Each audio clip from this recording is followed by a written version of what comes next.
Hello friends, welcome to Shri Rani's kitchen. ఇవాళ మన కిచెన్లో రక్షాబంధన్ స్పెషల్ స్వీట్ రెసిపీ.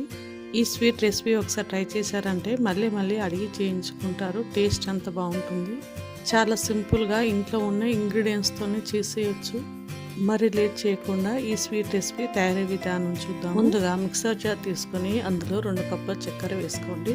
అలాగే 4 యాలకులు మిక్సర్ జార్లో వేసుకొని ఈ చక్కెరని ఫైన్ పౌడర్ లాగా చేసుకోండి. చూడండి, ఈ విధంగా ఫైన్ పౌడర్ చేసుకొని వేరొక గిన్నెలోకి తీసుకోండి. 1 కప్పు పచ్చి కొబ్బరి ముక్కలు తీసుకోండి. నేను ఇక్కడ 2 కొబ్బరి చెక్కలు తీసుకున్నాను. వెనుకకున్న బ్రౌన్ పార్ట్ మొత్తం తీసేసి ఇలా చిన్న ముక్కలుగా కట్ చేసుకోండి. ఇప్పుడు ముందుగా మిక్సీ పట్టిన మిక్సర్ జార్లోని ఈ కొబ్బరి ముక్కలు వేసుకోండి. కొబ్బరి ముక్కలు ఏమి లేకుండా మెత్తని పేస్ట్ చేసుకోండి.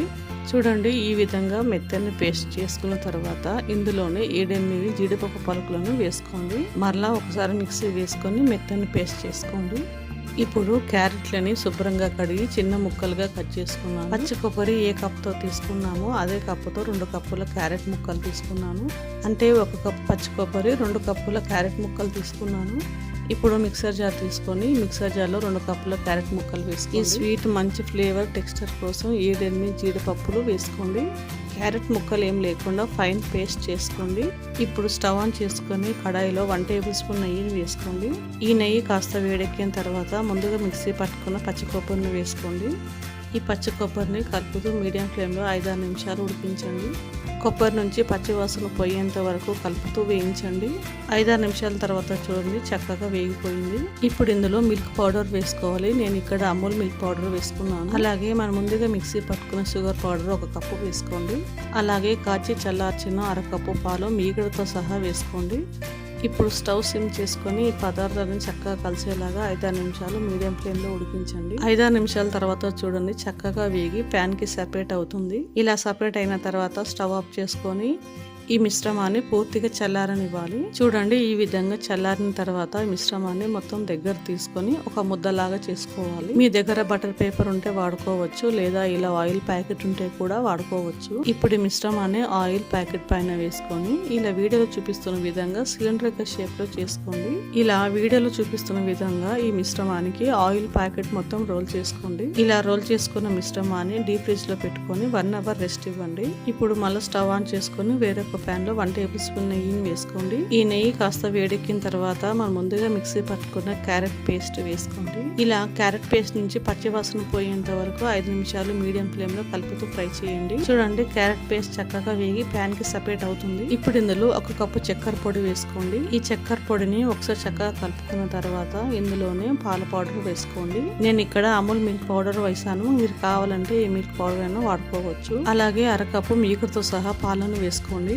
ఇప్పుడు క్యారెట్ మిశ్రమాన్ని చక్కగా కలుపుతూ 5-6 నిమిషాలు మీడియం ఫ్లేమ్ లో ఉడికించండి. ఇలా చక్కగా ఫ్రై అయిన తర్వాత కొద్దిగా ఫుడ్ కలర్ వేసుకోండి. ఫుడ్ కలర్ ఆప్షనల్, మీ ఇష్టం ఉంటే వేసుకోవచ్చు లేదా స్కిప్ చేసుకోవచ్చు.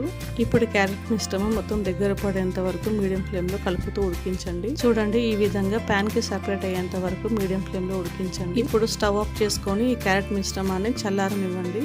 ఇప్పుడు బటర్ పేపర్ తీసుకొని కొద్దిగా నెయ్యిని వేసి బటర్ పేపర్ మొత్తం అప్లై చేయండి. ఆ తర్వాత చల్లారిన ఈ క్యారెట్ మిశ్రమాన్ని తీసుకొని వీడియోలు చూపిస్తున్న విధంగా ఈ క్యారెట్ మిశ్రమాన్ని సమాంతరంగా అమర్చండి. చూడండి, ఈ విధంగా చేసుకున్న తర్వాత మనం ముందుగా డీప్ ఫ్రిడ్జ్ లో ఉంచుకున్న పచ్చి కొబ్బరి మిశ్రమాన్ని తీసుకొని ఈ క్యారెట్ మిశ్రమ పైన అమర్చి వీడియోలో చూపిస్తున్న విధంగా మెల్లగా రోల్ చేసుకోవాలి. ఇలా బటర్ పేపర్ ని ముందుకు జరుపుతూ రోల్ చేసుకోవాలి. చూడండి, ఈ విధంగా చక్కగా రోల్ చేసుకోవాలి. లోపల ఉన్న పచ్చి కొబ్బరి మిశ్రమాన్ని బయటికి రాకుండా చూసుకుంటూ రోల్ చేసుకోండి. ఇప్పుడు ఈ మిశ్రమాన్ని బటర్ పేపర్ పైన తీసేసి ఆయిల్ ప్యాకెట్ పైన వేసుకున్నాను. ఇప్పుడు సన్నగా తరిగిన జీడిపప్పును వేసుకొని రోల్ చేయండి. అలాగే ఇంకో వైపు కూడా జీడిపప్పును వేసుకోండి. ఇప్పుడు ఈ మిశ్రమాన్ని చక్కగా రోల్ చేసుకొని డీప్ ఫ్రిడ్జ్ లో 1 అవర్ రెస్ట్ ఇవ్వండి. 1 అవర్ తర్వాత చూడండి, తీసి చూపిస్తున్నాను. నిదానంగా ఈ ఆయిల్ కవర్ ప్యాకెట్ తీసేయండి. అంతే, ఎంత టేస్టీగా ఉండే స్వీట్ రెసిపీ రెడీ. ఇప్పుడు ఈ స్వీట్ రెసిపీని చిన్న ముక్కలుగా కట్ చేసుకోండి. ఇలా వీడియోలో చూపిస్తున్న విధంగా సన్న ముక్కలుగా కట్ చేసుకోండి. చూసారా, స్వీట్ అనేది ఎంత పర్ఫెక్ట్ గా వచ్చిందో.